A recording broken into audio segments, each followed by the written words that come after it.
Okay, hi. So this is my March and April wrap-up. I didn't do a wrap-up in March because I didn't really read that many books, so I thought I'd put the 2 months together, as I sometimes do, and talk about all the books that I read. And might do a May TBR. Oh, never do a TBR. Can't stick to them. You probably noticed this about me. I'm rubbish with TBRs, but I do definitely have an idea of what books I want to read next month, so I thought might be fun to do a TBR. So I believe the first book that I read in March was The Storied Life of AJ Fikry by Gabrielle Zevin. So this is about a man called AJ Fikry who owns his own bookstore, and one morning he finds that a baby has been left on his doorstep, and he actually makes the decision to adopt her, even though he's quite irresponsible, isn't really enjoying life, and it definitely isn't the normal kind of action that he would take. And it's so incredibly sweet and heartwarming. Definitely one of the most charming books I've ever read, and I wasn't expecting this book to make me laugh, but it is so funny. My aim in life is to now be AJ Fikry. I think he is just so brilliant. And the book actually takes place over a vast number of years, and you kind of get to watch over a lot of people's lives, and it's quite a journey. I just really, oh, shut up phone! And this is absolutely a book for book lovers and bibliophiles. It really kind of centres around people who meet because of their love of books, and it's just wonderful, and I would absolutely recommend it. I think I gave this 4.5 out of 5 stars. So the next book I read was Amy and Roger's Epic Detour by Matson, and I bought this on a total whim, and I read it the next day because I was ill in bed, and I'm pretty sure I read it in one sitting, and I loved it. So this is obviously about Amy and Roger. They are teenagers who have to drive across the country together to get to their respective locations and homes and things, and they decide to take a detour and see some things in America that they've never seen before or want to go back to. I love how the romance wasn't rushed and it wasn't insta-lovey at all. It was totally realistic, and I really liked the characters.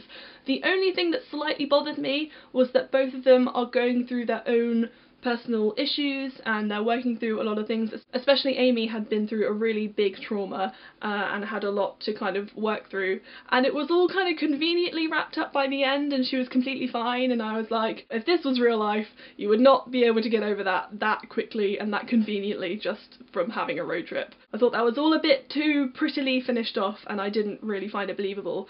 Yet still really enjoyed it. I gave it 4 out of 5 stars, and I would definitely recommend it for a sweet summer read.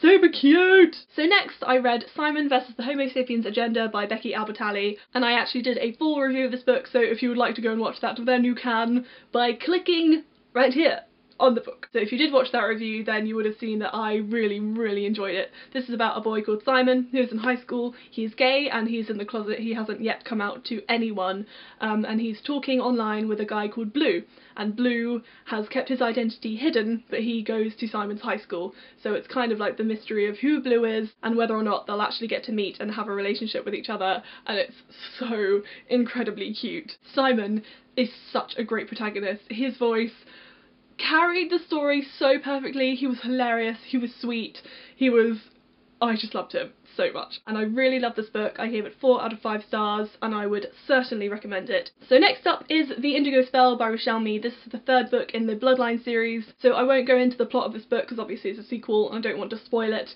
but I did very much enjoy the developments in this book. If you've read it, I'm sure you'll know what I mean.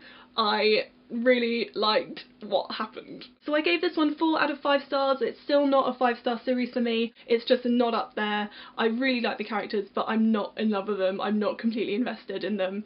So maybe as the series goes on I will, but I don't know. We'll see. So next up I read an ebook called Brain on Fire, My Month of Madness by Susannah Cahalan. So this is a non-fiction about Susannah going through a month of madness, or rather a lot of months of madness, as her autoimmune system basically attacks her brain and she gets a lot of symptoms. She gets diagnosed with lots of different things and they aren't really matching up, and she's kind of like a medical mystery. So it's basically just her story about what happened to her and her illness and her total loss of mind, body and self. So she just completely loses herself and she can't remember anything about the experience, and it's just utterly mental. It was fascinating and absolutely terrifying, and just very interesting reading about someone's actual experiences with this very rare mental illness, or rather mental disease.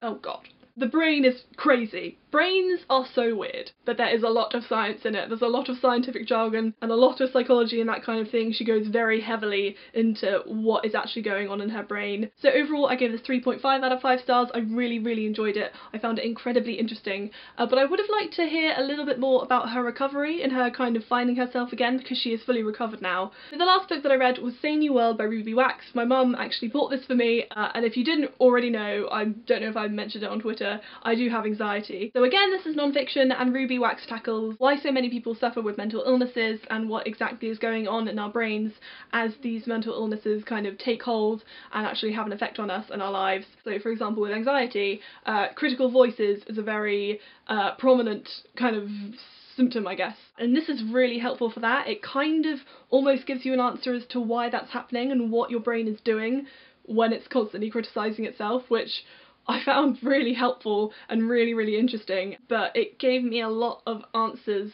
about what is actually going on in your brain, which I find very comforting. And half of the book is about practicing mindfulness, which is what a lot of people with mental illnesses have started doing. So if you do suffer with anxiety or depression or OCD or anything really, or if you know someone who does and you would like to inform yourself on it, I would definitely recommend Say New World. I think this is a really great source if you need any information or explanations or anything. I'm sure it's not all 100% accurate, but it definitely helped me. So I think I gave this 4 out of 5 stars, and I would recommend it. So now onto the TBR. I really want to start All This Has Nothing to Do With Me by Monica Sabolo. This is a super short book, and this is about a woman who interviews a guy for a job and she hires him because she finds him really attractive, and I think she maybe starts to stalk him or something. So I'm really intrigued by this, and it's not going to take very long, so haha! So next, of course, is Fairest by Marissa Meyer, the prequel to the Lunar Chronicles. I'm so excited to read this, and I haven't yet picked it up, so I'm very much hoping to read it in May. A lot.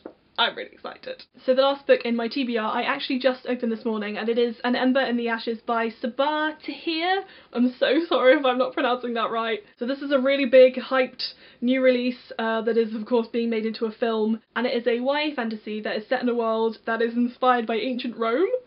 Sounds super cool! And it's about a girl who is a slave and a boy who's a soldier, and they kind of come together to fight the Empire or something. I don't know. Sounds very interesting. I'm very excited for this. And thank you so much, HarperCollins, for sending this to me. I can't wait to read it. So that was my wrap up and TBR. Thank you for watching. I very much appreciate it, and I will see you next time. Bye!